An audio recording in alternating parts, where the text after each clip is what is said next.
दोस्तों पुष्पा इम्पॉसिबल में आप लोग देख सकते हैं कि जब यहाँ पर कादावरी को पुष्पा उसके कमरे में छोड़ने आती है तो वो साथ ही साथ यहाँ पर कादावरी से कह देती है कि कादावरी जरा संभल कर, अगर ये बात झूठ निकली तो मैं तुझे नहीं छोड़ूंगी और मैं तो क्या जुगल जी तो तुझे जिंदगी भर माफी नहीं करेंगे। अब दोस्तों कादावरी कहती है कि पुष्पा क्या तू पागल हो गई है, मैं ऐसी हरकत क्यों करूंगी। अब दोस्तों पुष्पा ये सारी बातें करके वहां से चले जाने वाली है और आखिरी बार फिर से चेतावनी दे देने वाली है। अब यहाँ पर बात असल में शुरू हो जाती है। दरअसल दोस्तों यहाँ पर कादावरी कहती है कि देख ले पुष्पा, कितनी ज्यादा तू शातिर बनती थी, आज मैंने तुझे अपनी तरफ का ही कर लिया। अब मेरी लड़ाई तो जुगल जी के साथ है ही थी, बस अब मेरी लड़ाई तू लड़ेगी और वो भी जुगल जी के साथ, और तुझे इतना गंदा कर दूंगी जुगल जी की नजरों में कि तू यहाँ पर याद रखेगी। अब दोस्तों मैं आपको मेन कहानी बताता हूँ कादावरी की। दरअसल कादावरी चाहती है कि वो एक यहाँ पर जाल फेंके, अगर वो चोल के अंदर रहने के काबिल हो जाएगी तब भी ठीक। एक मिसाल है, अगर वो यहाँ पर ना भी रहे तो वो पुष्पा को भी गंदा कर ही देगी और पुष्पा भी यहाँ से निकल जाएगी।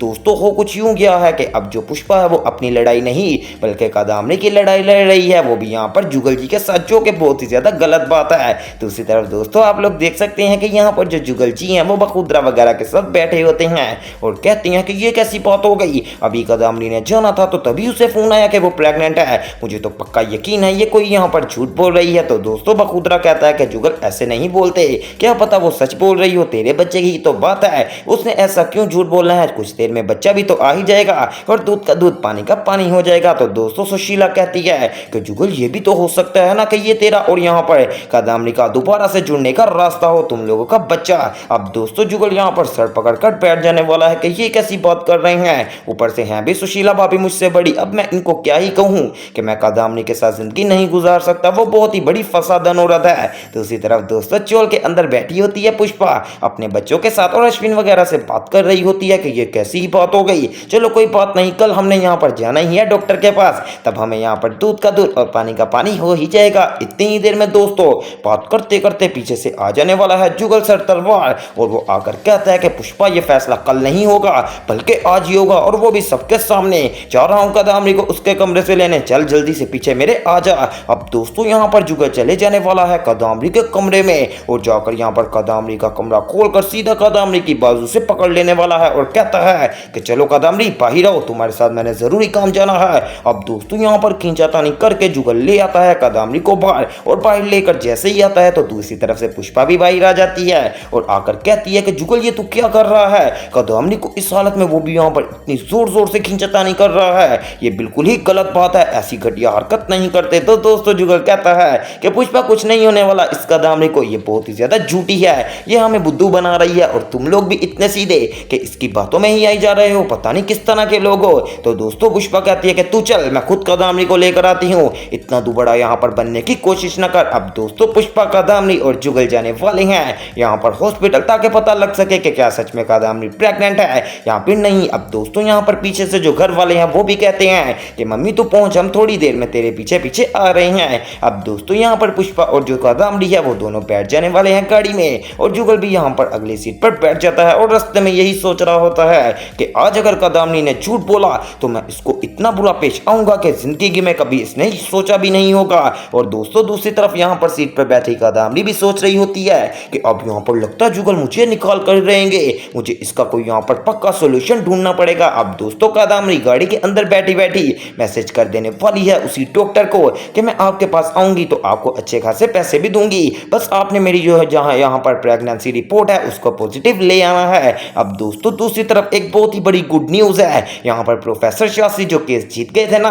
दरअसल प्रोफेसर शास्त्री का कॉलेज के अंदर भी कमबैक हो गया है। जी हाँ दोस्तों आप बिल्कुल ठीक सुन रहे हैं, यहाँ पर प्रोफेसर शास्त्री आते हैं कॉलेज में और आकर सबसे यहाँ पर अच्छे तरीके से मिलते हैं और कहते हैं कि देख लें आज मैं वापस आ ही गया, अब मेरी क्लास दोबारा से हुआ करेगी। अब दोस्तों हर बच्चे में यहाँ पर खुशी की लहर दौड़ जाने वाली है कि आखिर प्रोफेसर शास्त्री वापस आ गए और उनकी क्लास लेने में तो ऐसे ही बड़ा मजा आता है। अब दोस्तों प्रोफेसर शास्त्री आकर अपने कमरे में आ जाते हैं ऊपर वाले ऑफिस में और आकर एक डिब्बा निकाल लेते हैं जिसके अंदर प्रोफेसर शास्त्री के पुराने सारे इनाम और साथ यहाँ पर प्रोफेसर शास्त्री की बेटी के साथ जो पुरानी बचपन की फोटोज थी वो सारी पड़ी हुई हैं। अब दोस्तों वो सारी फोटोज निकाल कर देखने वाले हैं प्रोफेसर शास्त्री, और जैसे ही वो फोटो देखते हैं तो उनको अपनी बेटी याद आ जाती है जब उनकी मुलाकात कोर्ट से हुई थी। अब दोस्तों वो दिल ही दिल में अपने आप से बात करते हैं कि मेरी बेटी कितनी बड़ी और कितनी प्यारी हो गई है, मुझे उम्मीद नहीं थी कि ये मेरी ही बेटी है, मैं तो देखकर पहचान ही ना पाता कि अगर उसकी माँ साथ ना होती। अब दोस्तों यहाँ पर इतनी ही देर में घनश्याम जी भी आ जाने वाले हैं और कहते हैं कि जी प्रोफेसर शास्त्री,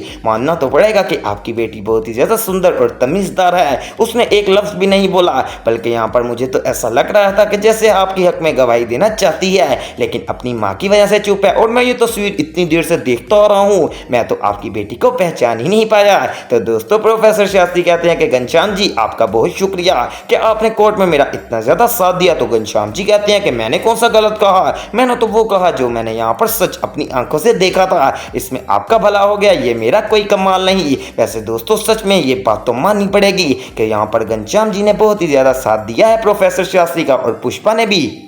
दूसरी तरफ दोस्तों आप लोग देख सकते हैं कि कादम्बरी को यहाँ पर बचाने के लिए आगे पुष्पा, और बीच में जुगल फंस गया, और जुगल ने यहाँ पर कह दिया पुष्पा से कि अगर तूने इस बार यहाँ पर कादम्बरी को बचाया तो मैं तुझे नहीं छोड़ूंगा और ना ही तुझसे बुलाऊंगा। अब दोस्तों यहाँ पर पुष्पा कहती है कि जुगल बेवकूफ मत बन, वो तेरे बच्चे की माँ बनने वाली है, मैं तेरे लिए नहीं और यहाँ ही ना कादम्बरी के लिए कह रही हूँ, बल्कि मैं तो तेरे आने वाले बच्चे के लिए कह रही हूँ, उसका फ्यूचर संवर जाएगा, और अगर आज तूने कुछ यहाँ पर गलत हरकत कर दी तो उसका सारा फ्यूचर बिगड़ भी सकता है। इसमें से अब बात यहाँ पर मेरे ऊपर आ गई है। अब दोस्तों जुगल गुस्सा होकर तो चले जाता है, लेकिन पीछे से पुष्पा यहाँ पर कादम्बरी को कहती है कि चलो आओ कादम्बरी, तुझे तेरे कमरे तक छोड़ाऊं। अब दोस्तों पुष्पा यहाँ पर कादम्बरी को लेकर कादम्बरी के रूम में आ जाती है और आकर कहती है कि कादम्बरी सबसे पहले तो मुझे एक सच सच बात बता, क्या सच में यहाँ पर तू प्रेग्नेंट है? तो दोस्तों कादम्बरी कहती है कि पुष्पा तू क्या यहाँ पर जानती नहीं कि एक माँ कभी अपने बच्चे के लिए ऐसा नहीं बोल सकती, वो मेरा बच्चा है, मैं उसके लिए झूठ क्यों बोलूंगी, और वैसे भी मैंने कौन सा जुगल जी से कहा है कि वो मेरे साथ रहे, थोड़ी ही देर में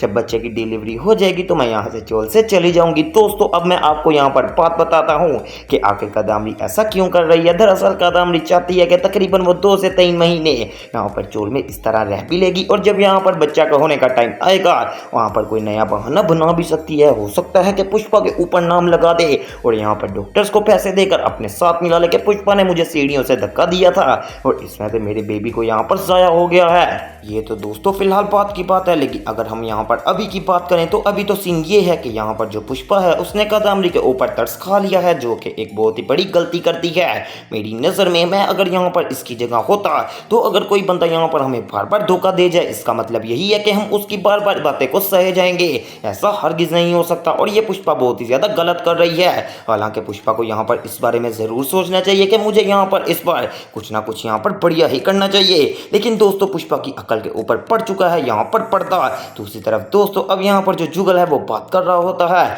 यहाँ पर पुष्पा से और कहता है कि पुष्पा तूने ये बिल्कुल ठीक नहीं किया। तो दोस्तों पुष्पा कहती है कि जुगल इस बात को छोड़, मुझे ऐसा सच में लगता है कि कादम्बरी जो है वो यहाँ पर प्रेग्नेंट है, और जो भी कोई लेडी प्रेग्नेंट हो और वो यहाँ पर हो भी तेरी बीवी तो उसका ख्याल रखना तो बनता है। तो दोस्तों ये बात सुनकर जुगल भी आ जाता है गुस्से में और वो कहता है कि अगर पुष्पा इतनी ही बात है तो मैं अभी यहाँ पर कादम्बरी को हॉस्पिटल लेकर जाऊंगा ताकि दूध का दूध और पानी का पानी हो सके, मुझे भी तो पता चले कि क्या सच में कादम्बरी प्रेग्नेंट है या फिर ये हमें बेवकूफ़ बना रही है। अब दोस्तों यहाँ पर जुगल जब ये बात करता है तो पुष्पा यहाँ पर सोच में पड़ जाती है कि क्या कादम्बरी को जाना चाहिए या फिर नहीं, लेकिन अगर मेरे अंदाजे से पूछा जाए तो वो यहाँ पर बहुत ही बढ़िया काम कर रहा है जुगल कि कादम्बरी का उसको सच तो पता चल जाएगा, लेकिन बात तो तब है ना जब डॉक्टर्स भी यही बोलेंगे कि जी कादम्बरी प्रेग्नेंट नहीं है। दोस्तों यहाँ पर डॉक्टर्स को भी अच्छे खासे पैसे दे दिए हैं कादम्बरी ने कि वो उसकी साइड ले। अब दोस्तों जब यहाँ पर जुगल आता है और कादम्बरी को पकड़कर डॉक्टर्स के पास लेकर जाता है तो डॉक्टर्स भी कादम्बरी के हक में गवाही देते हैं। तो दोस्तों आने वाले मजीद अपडेट्स के लिए मेरे चैनल स्पाइसी एंटरटेनमेंट को सब्सक्राइब करें।